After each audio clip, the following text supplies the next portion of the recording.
In a quiet forest, a gentle breeze rustled the treetops, the leaves whispered softly. Like light rain, deep in the forest stood a tall oak tree, and inside that tree lived a little squirrel, a cute one named Chestnut. Chestnut didn't love nuts the most. What he truly loved was warm buttery and popcorn. At sunset, the sky turned a soft shade of orange. Chestnut stretched with a big yawn. "Mean dow time, it time," he whispered. He hopped over to his wooden snack box, opened it, and paused. "Weinbrin hun." "Where?" "The popcorn I saved yesterday." He searched left easy, right mud, under everything, but found nothing. "Maybe I hid it somewhere else," Chestnut thought gently.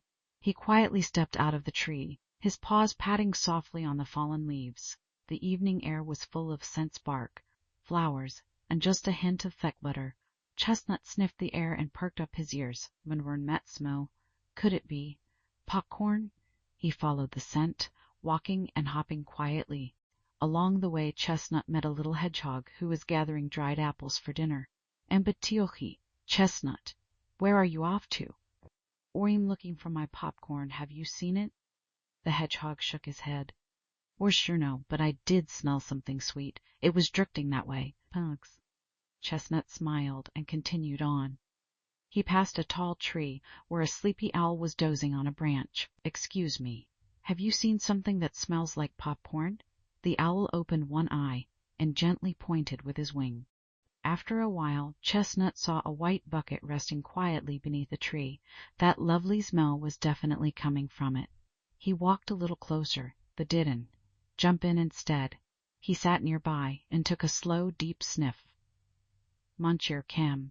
Smells like someone left their picnic behind, but this isn't mine." Just then a crow fluttered down from a branch and spoke softly. "Odds, little squirrel, I know that smell is tempting, but maybe it figs. Not meant for you." Chestnut nodded. He looked down at his paws and didn't reach out. "Mintreaty really wanted some popcorn, but I don't want to take what is mine." The sky darkened slowly. Tiny stars began to twinkle above the trees. Chestnut walked gently back home. As he stepped inside the tree, he caught a familiar smell. "Ambister, wait, is that far buttery popcorns?" His mom smiled from across the room. "Ambla Chestnut, I thought you might want some tonight, so I made a fresh batch and hid it for you. Just where you always keep it, under the pine cones." Chestnut opened the box carefully, and there it was, a warm, fragrant bag of popcorn, with his favorite cheese powder sprinkled on top. He smiled and said softly, "Mon too, thank you, Mom." After his snack, Chestnut curled up on his soft little grass bed. He listened to the wind outside, his ears twitching gently. The moon climbed above the tree tops, and the stars sparkled like tiny blinking eyes. Mom tucked a cozy blanket over him and whispered, "It's time to rest now." Chestnut closed his eyes and slowly took a deep breath.